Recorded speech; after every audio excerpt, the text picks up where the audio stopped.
Hi everyone, welcome to MindSET number 3.0. Series 3, yay! My name is Virginia. I'm Barbara. Here you can learn tips and tricks so you can learn how to regulate your emotions. So every week we look at a particular tool and we call it the tool of the week. So first of all, let's introduce our resident therapist. He's a DBT specialist. He's had many years of experience working for the NHS, the private sector.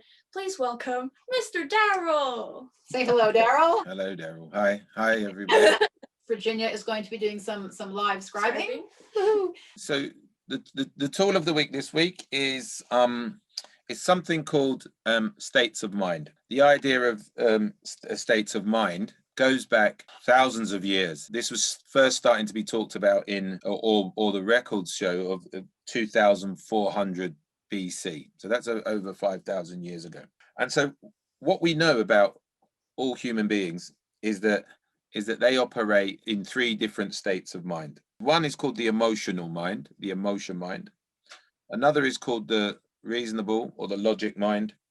And then there's another which is called the wise mind or wisdom. So these three states of mind, these really determine lots of our actions at different times. So I'm going to talk to you a little bit about those, because when we understand which state of, because we move through these states of mind all the time.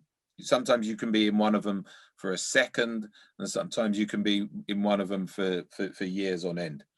But knowing which state of mind you're in gives you the opportunity to increase the control of your mind. It gives you an ability to focus your attention, to detach yourself from certain thoughts and images. Yeah.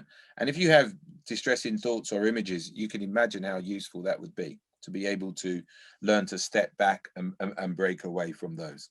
So the first one I'm going to talk about is the emotion mind. And what the emotion mind is what it says, is that when your emotions are high and very much in control of your action. So when you're driven, when you're being ruled by your moods, feelings, urges, when facts are not important anymore. So I'm talking about things like ruminating, impulsivity, disgust, when your emotions are getting in the way of you doing what you might do in a different state of mind. Yeah. So the emotion mind, what it does is it influences your behavior and it causes problems, lots of problems, particularly when what you're experiencing is painful. And the general idea behind this is that when the short term starts to overrule the long term. So you're going to do something right now to stop what's going on. Yeah. And it usually has, so for example, skin picking might be a thing. In the short term, you see, picking skin, yeah, helps you feel relieved. Yeah, or it helps you feel not as emotional as you might. And in the short term, it works great. But the problem is in the long term, you start judging yourself for it. You start thinking, what does I do that for? What's wrong with me? Am I stupid? Am I mad? Or whatever it is. Yeah. But in that moment, it might be the only thing that that works for you. And that would be true of all urges. So it's urge driven. Yeah, the emotion mind. The other thing about the emotion mind is the emotion mind is very much located in the back of the brain around the amygdala. And what the amygdala is, and we'll talk a lot about the amygdala is our threat system when we feel under threat. And the only purpose of our amygdala is to keep us alive. But the problem with the amygdala is it is awful at assessing threat. So sometimes we can feel threatened by things that are not actually threats. So, and we act like we're under threat all the time. So that's what the emotion mind is. Can you give an example, Daryl, of the threat system not good at assessing a threat? Like, what might that be? Well, so you see this in all all animals. You know, so an example might be, you might see a cat, right? You walk into your room with your cat, and because cats have got a lot of amygdala going on. You might walk into the room with your cat and your cat immediately dives behind the sofa because the cat's, there's something going on. But actually you've walked into that room hundreds or thousands of times and never hurt the cat, but the cat would still react in that way. So that would be an example of it in a situation. Or, you know, or your partner might not answer the phone when you call them, and you immediately assume that they don't want to be with you anymore. Yeah, and you only think about the moment in that, you only think about your fear in that moment that they might leave you, and there's no logic involved in it. Because if we were to look at it in a logical point of view, yeah, there are numerous reasons why your partner might not pick up a phone. So the other state of mind is called the logic or the reasonable mind.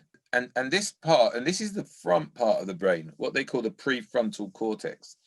And when you're in a logical frame of mind, you're thinking sequentially, chronologically. Yeah, you're really ruled in that time by facts, reason, logic, pragmatics, and feelings are less important.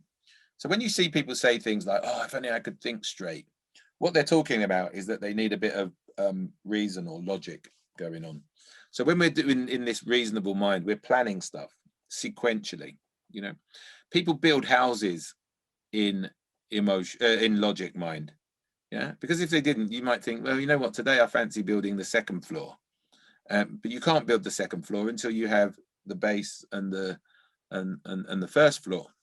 Yeah, so this is what's dominating it. So lots of tasks. So if people are dressed now, when they got dressed this morning, after they'd chosen what they were going to wear, they got dressed in a logical frame of mind, because they put on their underwear, then their trousers or skirt or whatever, and they dressed in a certain order. If you were to get dressed in emotion mind, if you were super happy, you might not bother getting dressed at all, because you might think, you know what, I'm so happy, I'll just go out naked. So look, that's what the logical mind is. And in the middle of this, what we have is what we would call the wise mind. And people have talked for years about what wisdom is. Yeah, because this is wisdom.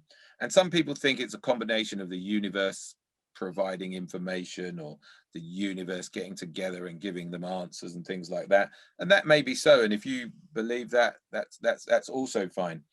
But there are other ways of looking at wisdom.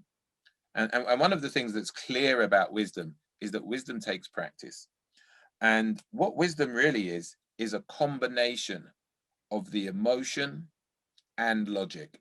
So when those two things combine, you're talking about wisdom. So you see the value in both reason and emotion, or you're bringing the prefrontal cortex and the amygdala together. Yeah. So if the cat was able to find wisdom, what the cat might do is the cat might feel frightened and then think, oh, this person's never, the facts are this person's never hurt me. So they might change their action. So can you give a human example of that? Because there were two examples that I remember you gave that really helped me. One was where, like, when people do this gesture in the forehead, when we get quite distressed and then we're going like this, we're literally trying to get the prefrontal cortex, working. And then there was another example you gave where I think it was like somebody that was coming to you for therapy and you were like, why did you find me? Oh, I was miserable. You know what I mean? Check. Yeah, I know what you mean, but at the moment I'm in emotion mind and I can't be bothered to tell you. Okay, well, these people need an example at home, so I will tell you. The example is, for example, you came to MindSET, right? So maybe like part of your decision to come to MindSET maybe could have been from your emotions, right? You could have been like, oh, I'm fed up, it's lockdown, I'm by myself, this really sucks. And so your emotions drove you to find a solution, right? And then when you looked at MindSET, and you could have been in logic mind, because you look at, okay, is it, who's behind MindSET? Is it are they reputable people? Is this something that I can trust? And then those two together brought you here. Yeah. So yeah, great. So examples of wise mind might be decisions that you make that stand the test of time. Yeah. So those of you that always, I don't know, wanted to be doctors or something like that, you saw what doctors do, you understood the pragmatics of the doctor, and then when you started studying medicine or whatever it is, you noticed that it made you happy, and you have no regrets about it. So that might be an example of wise mind. What I want you to do is I want you to spend the week thinking about which state of mind you're in all the time. You can just ask yourself this question: what state of mind am I in? What state of mind am I in? And I'll give you some clues about finding emotion mind. So before you take an action, if you ask yourself, would I still want to do this in 24 hours time? So if we took the skin picking, for example, would I still want to do this in 24 hours time? And the answer is no, then you're in emotion mind. If you ask yourself, you know, what would I advise my best friend to do in exactly the same situation that I'm in now?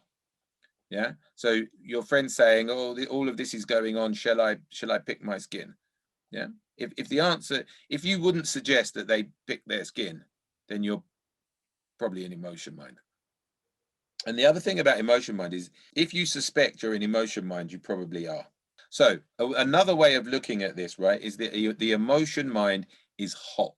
It feels hot. You might feel it in your face or your body or somewhere like that. Whereas when you're in logic mind, it just feels cool and cold, ice cold. So you have the boiling heat of emotion mind. You have the ice cold ice cubes of logic mind. So therefore, when you're combining those two things together, you have a more tepid temperature. Yeah. So if you think about planning a journey or making your way somewhere and you know where you're going and where you're going to change the tube or whatever, that's more likely to be the wise mind.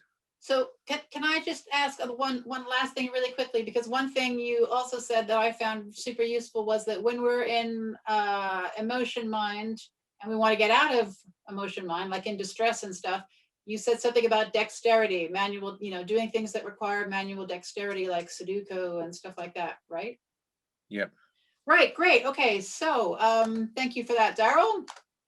Now, those of you at home, you've got something to practice this week, right? Practice asking yourself those questions and seeing if you're in emotion mind, wise mind, or logic mind. So we look forward to seeing you later in the week. In the meantime, Keep working on your mindset. Bye, everyone. Bye, everyone.